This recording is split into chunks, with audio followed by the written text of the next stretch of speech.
Room 214 showed live vitals at 1:17 a.m., but no patient had arrived for that room. That was the rule in our clinic system. A patient could not be admitted to a room until registration checked them in. Intake created the encounter, and someone on the floor scanned the wristband at the door. 3 separate steps, 3 separate names attached to the record. Room 214 had none of that. The bedboard still showed it empty. Housekeeping had marked it clean at 11:42 p.m., and the door sensor showed no entry after midnight. But the monitor at the nurse's station was reading a pulse of 82, oxygen at 97, blood pressure cycling every 15 minutes, all under a patient named Nathan Cole. I clicked the room tile twice. Same result. Live feed, green waveform, active patient. I checked the arrival queue. No Nathan Cole. I checked the front desk log. No one had signed in after 12:08 a.m. Then the monitor cycled again, and room 214 recorded a blood pressure from an empty bed. I did the first thing we were supposed to do when a monitor showed a patient who was not on the board. I opened the device map and checked whether room 214 had been crossed with another bed. That happened sometimes after maintenance swapped cables or a portable monitor got parked in the wrong dock. The system would show a clean label, but the signal would really belong to someone 2 doors down. The device map showed bed 214A, wall monitor, hardwired, local connection, no portable unit, no wireless patch, no active transfer. I pulled up the hallway camera, the one pointed at the 200 wing doors from the medication alcove. The camera feed was black and white, quiet and a little grainy like always. Room 214 was closed. The privacy curtain inside the door window was pulled halfway across, which was how housekeeping left it. No nurse had gone in. No patient had been rolled through. At 1:19 a.m., the vitals changed. Pulse 83, oxygen 96. The waveform stayed smooth. The empty room kept reporting like someone was lying still. Our night intake process was boring on purpose. If someone came in after midnight, the front desk scanned their ID, insurance if they had it, and the system printed a white wristband with a barcode.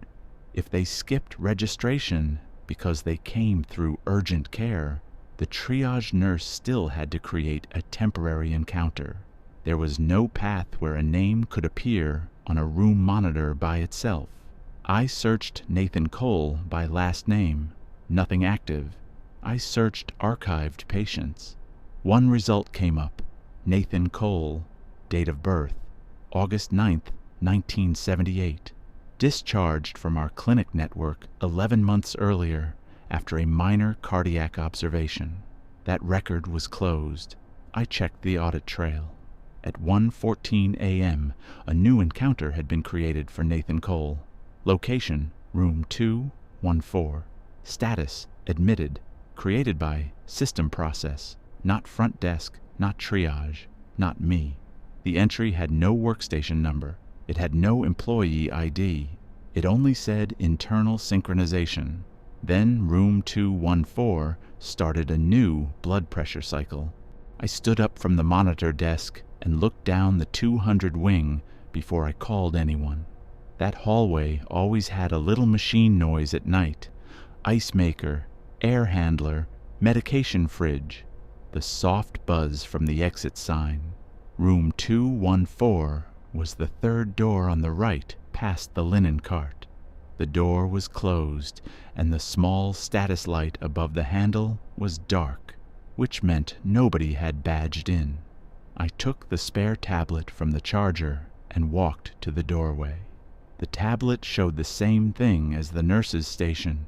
Nathan Cole, active vitals, room 214, Monitoring source confirmed. I put my hand on the door handle, but did not open it yet. I checked the access log first.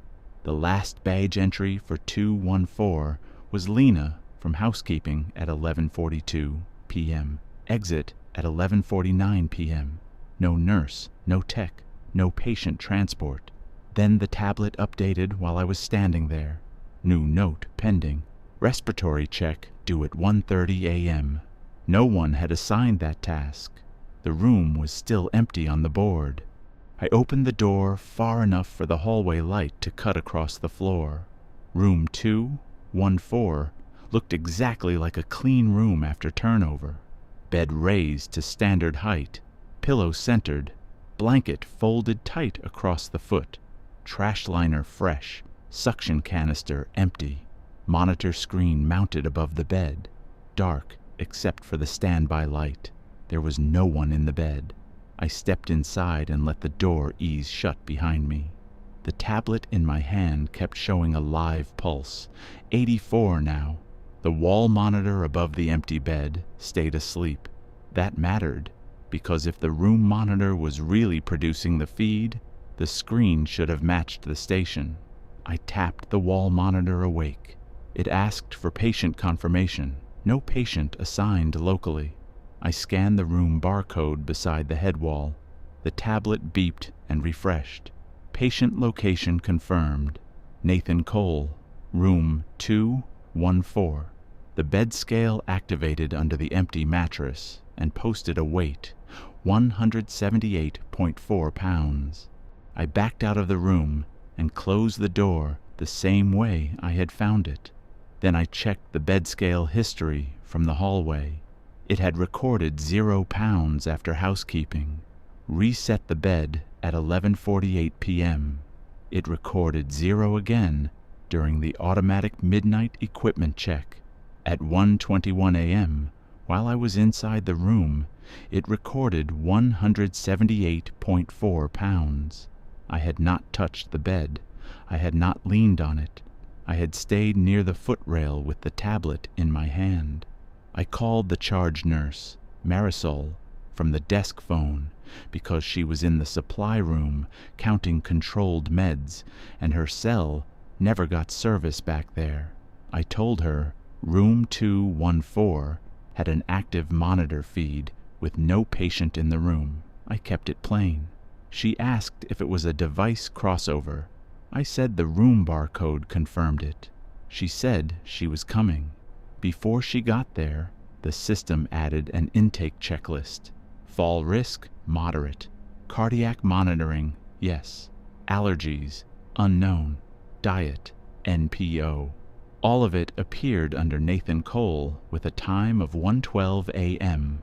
The time was the first part that changed after I called Marisol. When I had opened the audit trail, the encounter showed created at 1:14 a.m. Now the same line showed 1:12 a.m. I checked the page history because sometimes the interface rounded times between views. It did not. The raw audit line had changed, created by internal synchronization. Time 1:12 a.m. I printed the audit page because paper was harder for the system to clean up after the fact. The printer behind the nurse's station started, paused, and then pushed out one sheet with only the header, patient name, Nathan Cole, encounter number, room 214. The lower half where the audit lines should have been was blank. I printed another patient audit to test the printer. That one came out complete. Marisol reached the desk at 1:27 a.m.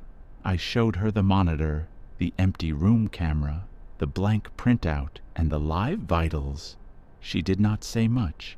She just took my tablet, walked to room 214, and badged in. The door log recorded her entry at 1:24 a.m. Marisol was standing in front of me at 1:27 a.m., but the access log already had her inside room 214 3 minutes earlier. I refreshed it twice. Same entry. Badge, Marisol Vega. Door 214, entry 1:24 a.m. No exit. She looked at the screen, then at the closed room door down the hall.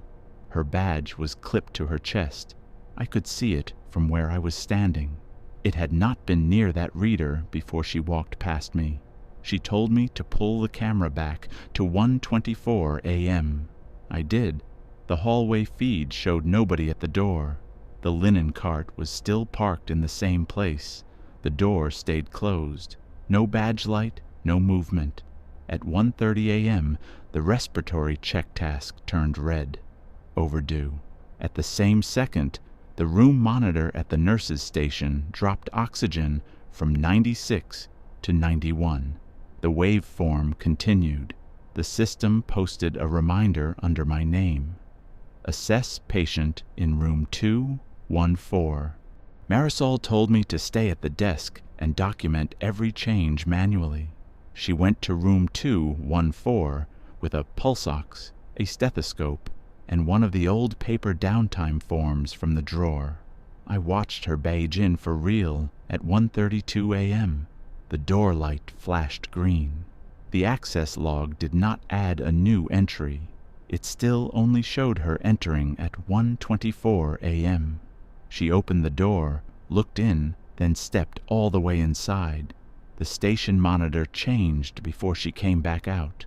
Pulse 86, oxygen 94, blood pressure pending. The overdue respiratory task cleared. Completed by Marisol Vega. Time 1:29 a.m. She had not touched the terminal in the room. I could see through the hallway camera that she was still standing near the bed with the paper form in her hand. When she came out, she did not bring the form back. I asked where it was.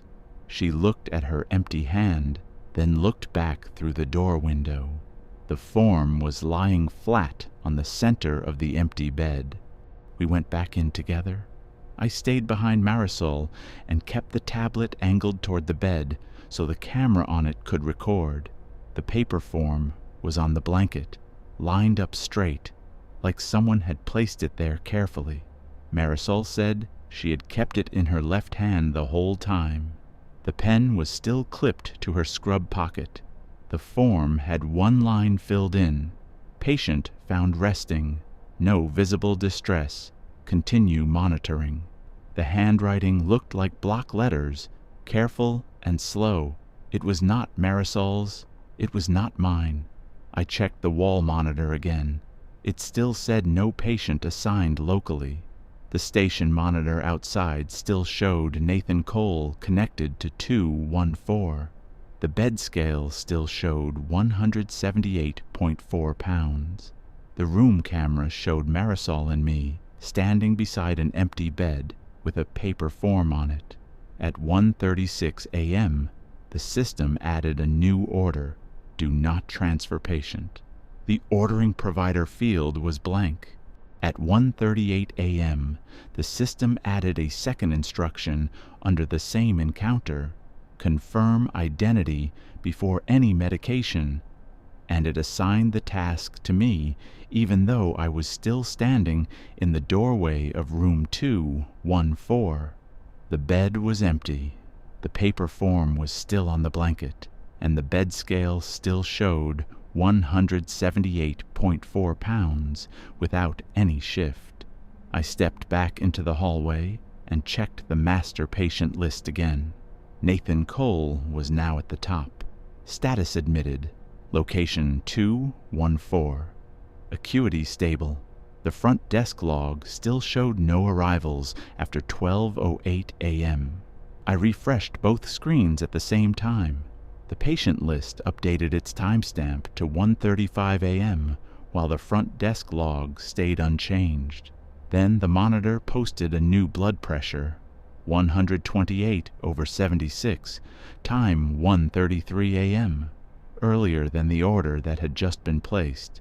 I pulled the medication cabinet report because it logs every time a room generates a med request. Room 214 had no active meds on file. but the cabinet showed a pending drawer open tied to that room at 1:34 a.m. No nurse had badged the cabinet. The access camera over the cabinet showed it closed the entire time. I replayed the last 10 minutes. The light on the cabinet never changed. No drawer movement, no person in front of it. The report still listed one pending access under my name. I tapped cancel on the request from the terminal. The system accepted the cancel, then reissued the same request with a new time, 1:36 a.m. The patient record updated at the same moment. Medication verification required. Identity check incomplete. Marisol told me to run a second verification path, not through the room, but through the network node list. Each room monitor pings a local node every minute. If the signal was real, the node should show traffic from 214. I opened the node panel and filtered for the 200 wing. Room 214 showed steady pings every 60 seconds. Source device ID fixed, no packet loss. I compared it to 212 and 216. Those rooms showed irregular pings based on real patient movement. 214 was perfectly consistent. I copied the device ID and searched it in the asset database. The ID matched the wall monitor in 214. No duplicate. No secondary mapping. While I was looking at the node panel, the oxygen dipped to 92 at 1:39 a.m., then climbed back to 95 at 1:40 a.m. The node never missed a beat. We tried a direct reset of the room monitor from the engineering console. That process forces the device to drop connection and reinitialize. It usually clears bad assignments. I sent the reset at 1:41 a.m. The console showed command accepted, device offline. The station monitor did not change. Pulse held at 85, oxygen at 95. The device panel switched to offline for about 5 seconds, then came back as online with the same device ID. The patient assignment never dropped. The audit trail added a line. Device maintenance performed. Time 1:38 a.m. Performed by system process. I had sent the reset at 1:41 a.m. The time did not match, and the action was credited to the system, not to me. Marisol called the front desk to double-check for any late arrival that might have been entered on paper. The clerk confirmed no one had come in. I asked her to read off the last printed wristband number. She gave me 784221. I opened the wristband queue. The next number, 784222, was already marked as issued to Nathan Cole at 1:12 a.m. I asked the clerk to check the printer tray. She said the stack was untouched since midnight. We walked down to the desk together and opened the tray. The top band showed 784221, unbroken, still attached to the roll. There was no gap in the sequence. I scanned 784221 to confirm it was unused. The system accepted it as new. Then the patient record for Nathan Cole updated. Wristband verified. Time 1:11 a.m. Back at the nurse's station, I pulled the lab interface. Sometimes labs get ordered automatically with certain admission templates. Nathan Cole now had a basic panel, listed as collected at 1:10 a.m. Results pending. Our lab runner had not been on the floor since 12:30 a.m. I checked the specimen log. No samples from 200 wing after midnight. I checked the pneumatic tube records. No canister sent from our station since 12:22 a.m. The lab interface still showed collected. At 1:44 a.m., results posted, sodium, potassium, creatinine, all within normal ranges. The specimen ID field was filled with a number that did not match our current sequence. I clicked into the details. Collection site listed as Room 214. Collector field blank. We decided to try a physical confirmation using equipment that was not tied to the network. Marisol grabbed a manual blood pressure cuff and a flashlight. We went into 214 again. The bed looked the same. The paper form was still centered. I placed the cuff on the bed where an arm would be and inflated it. The gauge rose and held. There was no release, no pulse reading, just steady pressure in a closed loop. I released the valve. The air hissed out. Marisol held the flashlight over the mattress and moved it slowly from head to foot. The beam did not catch any indentation. The mattress stayed flat. The bed scale did not change from 178.4. At 1:48 a.m., the system added a pain assessment under Nathan Cole and marked it completed with a score of 0. Completed by my user ID. I had not touched the keyboard. I opened my activity log. It showed me entering a pain score at 1:46 a.m. from workstation 200 nurse station. I checked the security camera above the desk. At 1:46 a.m., both Marisol and I were inside room 214, visible on the hallway camera. The desk camera showed no one at the terminal. The system still logged my entry as if I had been there. The next line in my activity log was a signature, confirming the assessment. The signature matched my stored credentials. We pulled the time server panel to see if the system clock had drifted. The hospital network syncs to a central server every hour. The last sync was at 1 a.m., and the drift was within normal range. Less than a second. Individual modules showed consistent timestamps across admissions, labs, and monitoring. Only the entries under Nathan Cole shifted backward by a few minutes each time we checked them. I took screenshots of the audit trail at 1:50 a.m. Then I refreshed. The same entries moved again, now showing 1:09 a.m. for the encounter creation. The screenshots on my tablet kept the earlier times. The live system did not. At 1:52 a.m., the monitor alarmed once, a soft tone for a transient drop. Oxygen hit 89 for one reading, then returned to 94.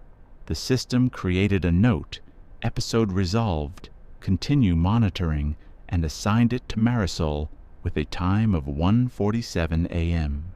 She had been standing next to me, watching the screen at that time.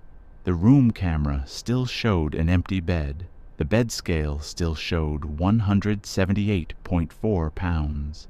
The order from earlier, do not transfer patient, moved to the top of the list and locked, meaning it could not be discontinued from our level. A second line appeared under it, keep patient in current room, source system process. At 1:54 a.m., the system assigned me a bedside identity verification for room 214 and marked it as already started before I had even stood up from the nurse's station. That process cannot begin without a badge entry and a wristband scan at the door, and both of those actions create separate logs that are easy to check. I opened my activity log immediately and found an entry under my name. Bedside verification initiated at 1:50 a.m., 4 minutes earlier. I had not moved from the desk at that time. I pulled the hallway camera and scrubbed back to 1:50 a.m. The door to room 214 stayed closed the entire minute. No badge light, no movement in front of it, no shadow passing the frame. I checked the desk camera next. It showed me standing at the station, both hands visible, not touching the keyboard or the mouse. While I was looking at both feeds, the system updated again and marked the task as delayed. Time 1:52 a.m., as if I had already been inside the room and failed to complete it. At 1:56 a.m., I decided to follow the system instead of reacting to it. I took the tablet and started walking toward room 214 at a normal pace, keeping my eyes on the chart as it updated. I counted my steps, so I knew exactly where I was when the next change happened. I was halfway down the hallway when the task status changed to completed. Identity confirmed. Time 1:53 a.m. I stopped immediately and checked the details. The system listed the verification method as wristband scan. There was no wristband in that room. I opened the access log again. It showed my badge entering at 1:52 a.m. I was still standing in the hallway at that time, several steps away from the door. I looked directly at the handle. It had not moved. The system had recorded a full physical interaction, entry, and scan before I reached the room. I reached the door at 1:57 a.m. and badged in for real. The reader flashed green, and the lock disengaged with a clear click. I checked the access log as soon as I stepped inside. It did not update. It still showed my entry at 1:52 a.m. I closed the door behind me and walked directly to the bed, checking the surface, the blanket line, and the paper form. Nothing had changed. The bed remained flat, the form was centered, and the scale still read 178.4 pounds. I opened the chart on the tablet. A new note had appeared, patient responsive to verbal confirmation. Time 1:54 a.m. I had not spoken yet. I stood still for a few seconds, then asked a simple question out loud, asking for a name. The room stayed quiet. No movement, no sound, no change in the air. At 1:58 a.m., the system added another line under the same note, response delayed but appropriate. Time 1:55 a.m. I was still standing beside the bed. There had been no response. I checked the camera feed through the tablet to confirm what I was seeing. It showed me alone in the room, facing the bed, no one else present. I spoke again, louder this time, repeating the same question and waiting longer before lowering my voice. The monitor at the nurse's station updated at the same moment.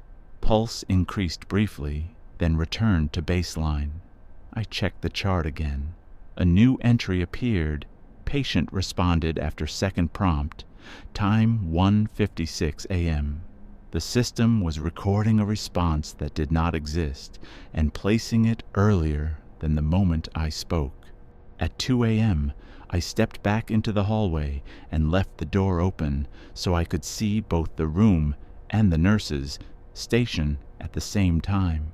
Marisol stayed at the desk watching the main monitor and reading out any changes as they appeared. I stood at the doorway with the tablet in my hand, keeping my eyes on both the bed and the chart. At 2:01 a.m., she said the pulse had already increased to 90. I checked the chart. It showed that increase at 1:57 a.m. I stepped back into the room and placed my hand flat on the mattress near the center, applying light pressure to confirm the scale reading. The bed scale changed immediately to 182.1. I removed my hand. It returned to 178.4. The chart updated at the same moment. Physical assessment performed. Time 1:58 a.m. Performed by me. The system had recorded the action before I made contact. At 2:03 a.m., the system added a new instruction: do not leave patient unattended, and assigned it directly to me with a due time that had already passed.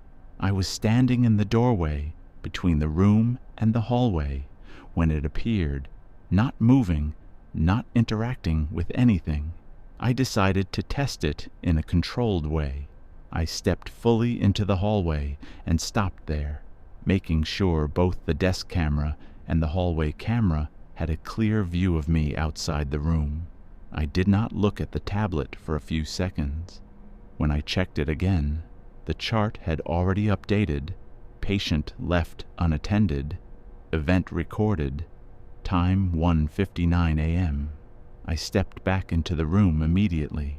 The event cleared itself and was replaced with monitoring resumed, time 2 a.m. Both entries were tied to my user ID, and both were placed before I had actually moved. At 2:05 a.m., I tried to create a gap that the system could not predict. I turned off the tablet screen completely and placed it face down on the counter near the sink. I stood still in the room without speaking, moving, or touching anything, keeping my hands visible and away from the bed. I counted slowly to 10 to track time without relying on the system clock. When I turned the tablet back on, the chart had filled the entire gap with 2 entries: patient resting, no interaction required, and observation maintained, both with times between 1:59 and 2:03 a.m. I opened the audit trail and expanded the details. Both entries were marked as completed actions, not placeholders, and both were attributed to my ID even though I had done nothing during that interval. At 2:06 a.m., the monitor at the nurse's station showed a brief, irregular rhythm, lasting just a few seconds before returning to a steady pattern. Marisol called it out immediately, reading the change as it appeared on the screen. I checked the chart at the same moment. The irregular rhythm had already been recorded at 2:01 a.m., with a note stating rhythm stabilized without intervention. I compared the live waveform to the stored strip in the system. They matched exactly in shape and duration. The system had captured the event, stored it, and written the note before the change appeared on the live monitor, then waited until we saw it to align the display. At 2:08 a.m., I filtered the access logs to show only my badge activity for room 214. It listed multiple entries between 1:50 and 2:05 a.m., spaced a few minutes apart, each one aligned with a recorded action in the chart. I had only badged into the room once. I pulled the hallway camera and checked each of those times one by one. The door remained closed during several of them, with no badge light and no movement near the frame. I compared the log times to the chart entries. Every recorded action, identity check, assessment, monitoring, had a corresponding badge entry, even when no entry had physically occurred. The system was building a complete set of access records to support actions that did not happen. At 2:10 a.m., the system added a summary line: patient stable under continuous observation, all required checks completed, time 2:04 a.m.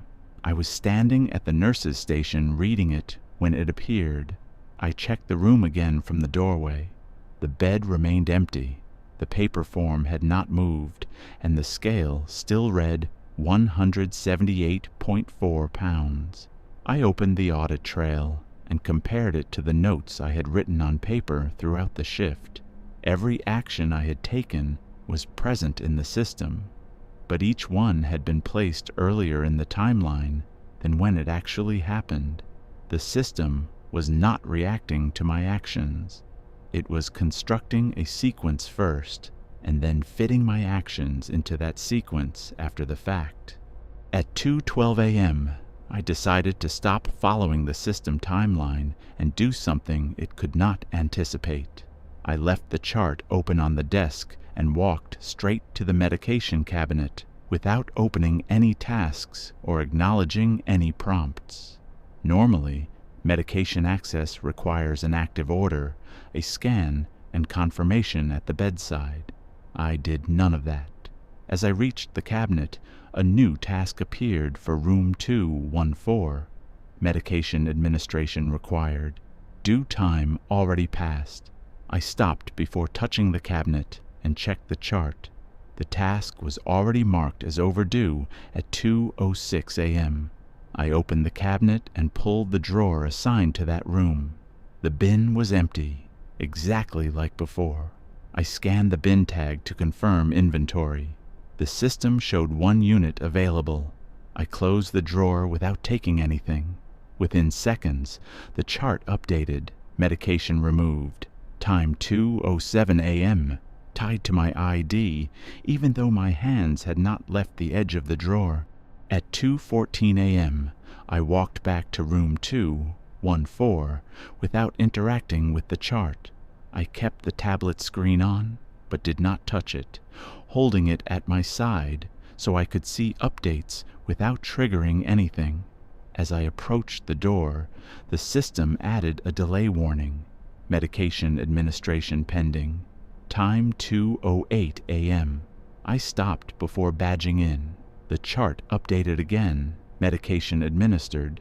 Time 2:09 a.m. Root oral. Performed by me. I had not entered the room. I had not scanned anything. I checked the access log. It showed me inside the room at 2:08 a.m. I was still standing in the hallway. I looked at the door handle. It had not moved. The system had completed the entire sequence without any physical step being taken. At 2:16 a.m., I entered the room for real and closed the door behind me. I wanted to see if the system would continue without any external reference. I placed the tablet on the counter and stepped away from it, keeping my hands visible and away from the bed. I stood still for several seconds, not speaking, not moving, not interacting with anything. The room remained unchanged. The bed was flat, the paper form was centered, and the scale still read 178.4 pounds. When I checked the tablet again, the chart had added multiple entries covering that time. Patient resting comfortably. No intervention required. Monitoring maintained. Each entry had a timestamp between 2:10 and 2:14 a.m. The system had filled in a continuous sequence of actions for a period where I had done nothing at all. At 2:18 a.m., I tried to leave the room without closing the process. I walked to the door and opened it halfway, then stopped before stepping into the hallway. The system updated immediately. Patient left unattended. Time 2:11 a.m. I stepped fully into the hallway and stayed there. The chart added a second line. Monitoring interrupted. Escalation required. Time 2:12 a.m. I stepped back into the room. Both entries cleared and were replaced with monitoring resumed. Time 2:13 a.m. I repeated the movement again, slower this time, watching the chart as I moved. Each step I made was recorded several minutes earlier in the sequence. The system was not reacting to my movement. It was placing my movement into a timeline that had already been written. At 2:20 a.m., I tried to break out of the sequence by logging out of the system completely. I went back to the nurse's station, signed out of the terminal, and stepped away from the desk so the camera would clearly show that I was no longer interacting with any device. I stood there for several seconds, then returned to the screen and logged back in. The chart for room 214 had continued updating while I was logged out. It now included entries for ongoing observation, periodic checks, and stable vitals, all with timestamps between 2:12 and 2:18 a.m. I checked the activity log. Those actions were still attributed to my user ID. The system had continued using my identity even when I was not logged in. At 2:22 a.m., I tried to force a mismatch between what the system expected and what I physically did by delaying a required action on purpose. I stood at the nurse's station with the chart open and watched for the next task to appear. The system added a routine observation check for room 214 and marked it due at 2:16 a.m. I did not move toward the room. I kept my hands off the keyboard and stayed in clear view of the desk camera. Within seconds, the chart updated. Observation completed. Time 2:17 a.m. Performed by me. I checked the camera feed to confirm my position at that time. It showed me standing still at the desk, not interacting with anything. I opened the audit trail and expanded the entry.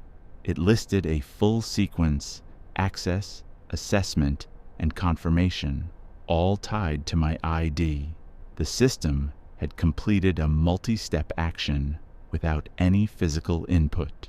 At 2:24 a.m., I went back into room 214 and tried to interrupt the sequence mid-step instead of before it started. I waited for the next change in the chart, then moved immediately after it appeared. The system added a note. Reassessment required. Time 2:18 a.m. I stepped into the room at 2:24 a.m. and stopped halfway between the door and the bed, not completing the approach. The chart updated. Reassessment in progress. Time 2:19 a.m. I did not move closer. I stayed in place for several seconds. The chart added another line. Reassessment completed. Time 2:20 a.m. I had not reached the bed. I had not touched anything. The system had closed the action, even though the required physical step had not been performed. At 2:26 a.m., I tried to reverse the sequence by performing an action before the system recorded it. I walked into the room without checking the chart first and placed my hand on the mattress immediately, applying pressure near the center. The bed scale changed to 182.1 and held there while my hand was in place. I removed my hand and stepped back. I then checked the chart. The entry appeared after I'd already completed the action. Physical assessment performed. Time 2:21 a.m. Several minutes earlier than the moment I had touched the bed. I repeated the test, touching the mattress again without looking at the chart first. The same result followed. The system always placed the action earlier in the timeline, regardless of when I actually performed it. At 2:28 a.m., I tried to create a contradiction by acting outside the room entirely. I stayed at the nurse's station and deliberately avoided any interaction with room 214. I kept the chart open, but did not acknowledge any prompts. The system continued to generate entries: periodic observation completed, patient stable, monitoring maintained, each with timestamps between 2:20 and 2:26 a.m. I checked the access log again. It showed repeated entries into room 214 under my badge during that same period. I pulled the hallway camera and reviewed those times. The door remained closed. There was no badge light, no movement, no shadow. The system was recording my presence in the room even while I was standing in front of the desk in full view of the camera. At 2:30 a.m., I stopped trying to interrupt or reverse the sequence and just watched the system continue without input.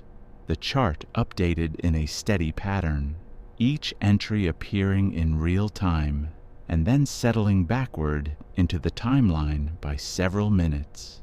The actions were complete, consistent, and correctly ordered, even though none of them were being performed physically.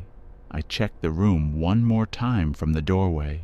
The bed remained empty, the paper form was still centered, and the scale still read 178.4 pounds.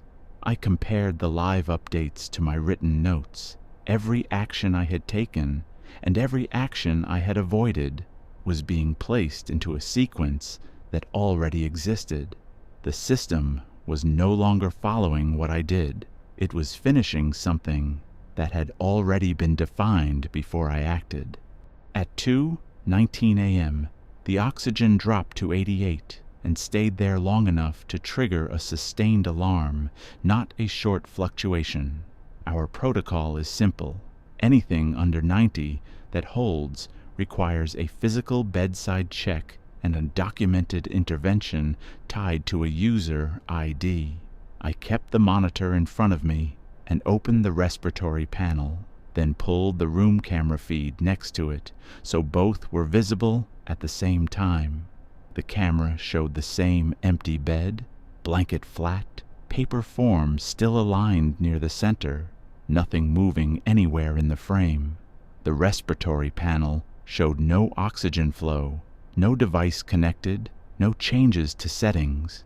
The alarm ran through 3 full cycles before stopping on its own. The chart updated immediately after, airway repositioned, oxygen improved. Time 2:12 a.m., performed by Marisol. She was standing beside me at the desk the entire time. I checked the desk camera and scrubbed back to 2:12 a.m. Both of us were visible there, not in the room. At 2:21 a.m., we forced a direct conflict by trying to assign a real incoming patient to room 214. Urgent care called with a transfer request, and I selected that room on purpose. The assignment panel showed Nathan Cole as the current occupant. I entered supervisor override, typed my credentials, and confirmed the reassignment twice. The system paused longer than usual, then returned a hard block, conflict with active hold state. I opened the raw error detail and copied the code. It referenced the same hidden flag tied to system process that we had seen earlier. I refreshed the bedboard and the census report together.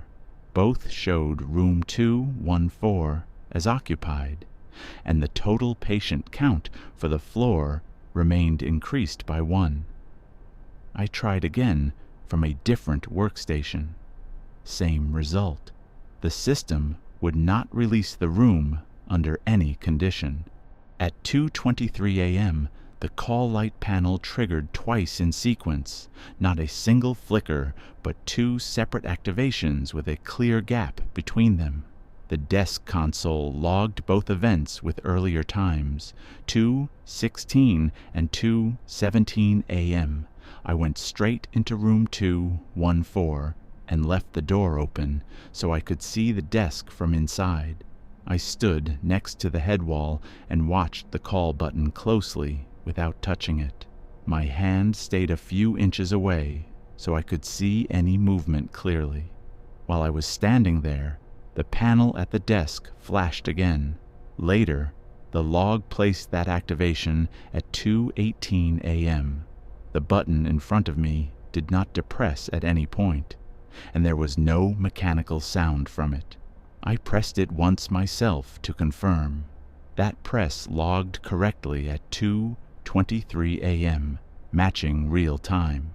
At 2:25 a.m., the bed scale changed while I was watching it, continuously from less than a foot away. The number dropped from 178.4 to 176.9 and stayed there for several seconds before rising back in small increments to the original value. I had not touched the bed at any point. Marisol was still at the doorway, not close enough to affect it. I opened the raw sensor feed and compared it to the summary display. The pattern showed a gradual redistribution of weight, like pressure, lifting from one side and settling again. The system logged a position change at 2:19 a.m. I stepped back into the hallway and reviewed the camera feed for that exact period. The blanket line remained flat the entire time. No visible indentation appearing or disappearing. At 2:27 a.m., I adjusted airflow to the room to test whether environmental changes were influencing the readings. I increased airflow slightly through the HVAC control panel and confirmed the adjustment in the system log. Inside room 214, I held a strip of paper near the vent to observe direction and consistency. The airflow was steady, no pulsing, no irregular shifts. I checked multiple points in the room with a handheld thermometer, near the bed, near the wall, and near the door. All readings held at 71 degrees. The system log still showed a temperature drop earlier, now recorded at 2:20 a.m. I checked adjacent rooms again. Their logs were stable. Only room 214 showed repeated changes tied to shifted timestamps. At 2:29 a.m., the system added a new chart entry, allergies updated, none reported, time 2:18 a.m. That field normally requires confirmation from a patient or direct user action reviewing previous records. I opened the archived file for Nathan Cole. It listed no allergies 11 months earlier. The new entry matched it exactly. I opened the audit detail and checked the source. It was credited to internal synchronization. No user ID, no workstation number. I opened the voice input logs again to check for any recorded dictation or accidental input. There was no audio file for that time. The system had filled a confirmation field using historical data without any current interaction or verification. At 2:31 a.m., we tested a physical change by removing the paper form from the bed. I went into the room, picked it up, and folded it once. The bed scale immediately changed to 177.9 while I held it, then returned to 178.4 when I placed it on the counter by the sink. I stepped out into the hallway and watched the camera feed. The form appeared back on the bed, flat and aligned in the same position it had been before. I went back inside and checked the counter. It was empty. I checked the bed again. The form was there. I unfolded it and checked for any marks or changes. It was the same. The system logged a position change at 2:24 a.m. At 2:33 a.m., the monitor display added a respiratory rate reading that had not been enabled before. It showed a steady value of 16. I checked the device configuration panel. Respiratory rate display was disabled for that unit. I toggled the setting on and off from the console. The display remained active regardless of the setting. The chart added a respiratory entry. Rate 16, time 2:26 a.m. I watched the waveform closely. It showed a consistent pattern layered over the cardiac signal, something the physical device should not produce with its configuration. The system was generating additional data that the hardware was not configured to measure. At 2:34 a.m., we opened the network logs at a deeper level and traced the origin of the data packet by packet. The packets for room 214 came from the correct network segment with the correct device ID and passed through the expected switches. There was no external routing and no duplicate source. I compared the timestamps of those packets with the time server. Each packet carried the same offset as the chart entries, consistently several minutes earlier than when we observed the results. That meant the discrepancy was not only in the interface. The data itself was being generated with shifted timestamps before it reached the display. At 2:35 a.m., the system added another note: patient stable, continue observation, no transfer, with a timestamp of 2:28 a.m. The order at the top remained locked and could not be changed. The room stayed assigned. The bed scale held at 178.4. The camera continued to show an empty bed with the paper form in place. I wrote down the current time on paper and watched the next update appear on the screen. It showed up in real time, then shifted backward into the record, settling into a timeline that placed it earlier than when we saw it. The system was not responding to our actions anymore. It was continuing something that had already been recorded ahead of us. At 2:37 a.m., the monitor stopped fluctuating and settled into a steady pattern. Pulse 84, oxygen 95, respiratory rate 16, all stable with no variation across multiple cycles. That was different from before, where small changes kept appearing. I opened the full chart view and compared the live values to the recorded history. Every value now aligned with the entries that had already been placed earlier in the timeline. The system had caught up to itself. I checked the audit trail again. The earliest entry for the encounter had shifted further back, now showing 1:05 a.m. instead of 1:12. All subsequent entries followed the same pattern, spaced correctly, as if they had always been there. I refreshed twice more. The times held steady now, no further movement.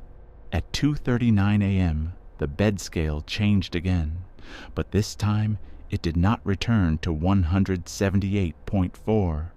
It dropped slowly to 0.0 over the course of about 10 seconds, not a sudden reset, but a gradual decrease like weight being removed in stages. I was standing in the doorway, watching the display directly.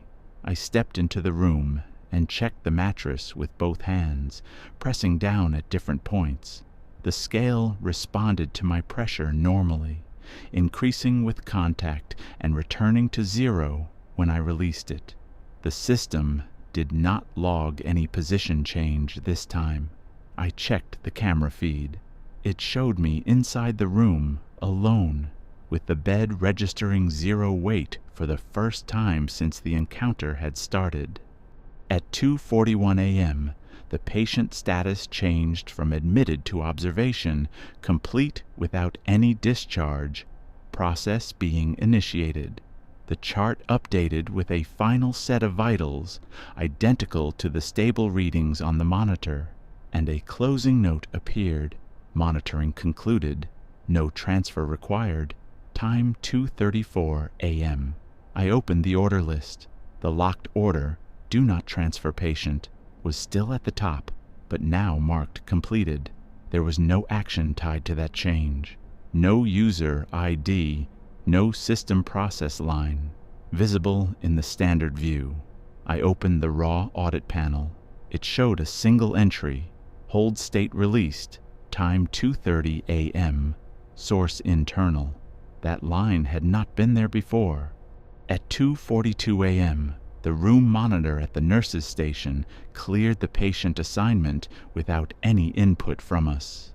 The display returned to standby mode, showing no active vitals. I opened the bedboard. Room 214 switched from occupied to clean required, as if a discharge had just occurred. I checked the housekeeping log. It added a new task automatically. Clean room 214, time 2:36 a.m. I checked the camera. The room looked exactly the same as before. Bed made, paper form still on top, no sign of use. I walked into the room and checked the bed scale again. It read 0. The paper form was still there, unchanged, with a single line written on it. At 2:44 a.m., I opened the patient list and searched for Nathan Cole again, using both name and encounter filters to make sure nothing was hidden by default settings. The active encounter that had been assigned to room 214 was gone completely.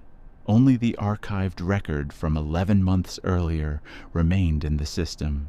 I opened that record and scrolled to the bottom, checking the last saved entry line by line instead of relying on the summary view. A new line had been appended to the old chart, monitoring complete, no intervention required, time 2:34 a.m. There was no new encounter ID, no admission record, and no discharge record linked to it. I opened the audit history panel for that file and expanded the raw entries. The addition was credited to internal synchronization with no user ID, no workstation, and no terminal reference. The system had not created a new visit. It had attached the entire sequence to a previous record that had already been closed. At 2:46 a.m., Marisol checked the medication cabinet logs again, this time pulling both the summary and the raw transaction list to compare entries side by side.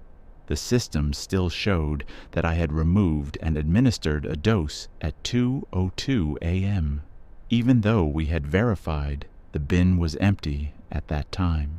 I opened the inventory panel and forced a recount. The count now showed 0 units available in that bin. We physically checked the bin again, removing the divider and inspecting the corners to confirm nothing was stuck or hidden. It was completely empty. I opened the restock log.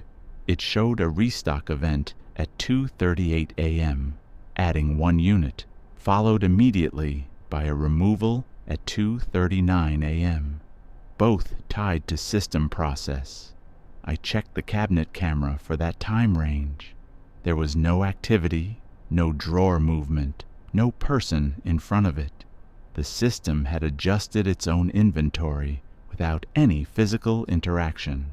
At 2:48 a.m., I went back into room 214 and approached the bed slowly, keeping the tablet camera running and the bed scale display in clear view.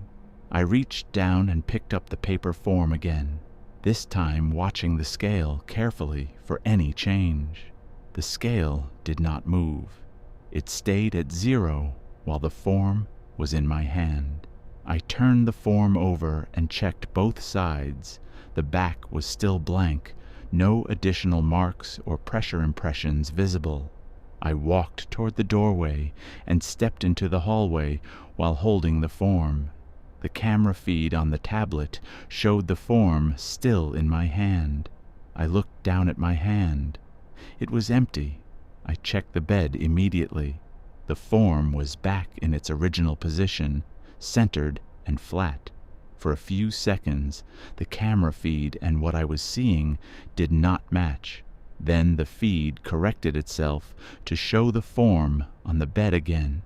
At 2:50 a.m., the system generated a full audit export for the floor, something that normally runs at the end of a shift, but had triggered early. I opened the file and isolated the entries for room 214. The sequence was complete and internally consistent. Admission, monitoring, intervention, and completion, all aligned with stable timestamps that did not shift. I compared those entries to the screenshots I had taken earlier in the night. The times did not match any of the earlier versions. The order of events had been rearranged into a clean, uninterrupted timeline. I opened the raw export file to check for hidden revisions. There were none. The system had produced a finalized record that removed all of the inconsistencies we had been watching in real time. At 2:52 a.m., I pulled the camera archive starting from 1 a.m. and scrubbed through the footage at normal speed, then again frame by frame. The hallway camera showed every entry and exit clearly, including each time Marisol and I went into room 214. There were no additional entries, no missed frames, and no interruptions in recording. I matched each timestamp from the chart to the footage. Every intervention, every task, every note that the system had logged as completed inside the room had no corresponding physical action. The bed remained unused the entire time. The only object that appeared to change position was the paper form, and even that did not appear consistently across all camera angles. Some angles showed it shifting, others showed it fixed in place.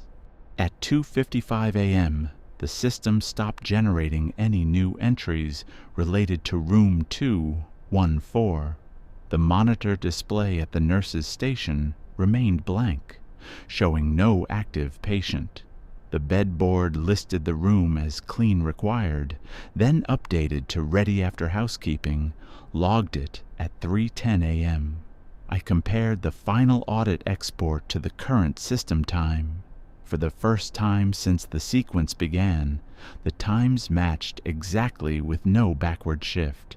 I closed the patient record and left the system in its normal view. Before shift change, I checked room 214 one last time. The bed was flat, the scale read 0, and the monitor was off. There was no sign that anything had been there. The system no longer showed any trace of the patient except in the archived record that now included the completed monitoring entry. When the city sleeps, it notices who doesn't.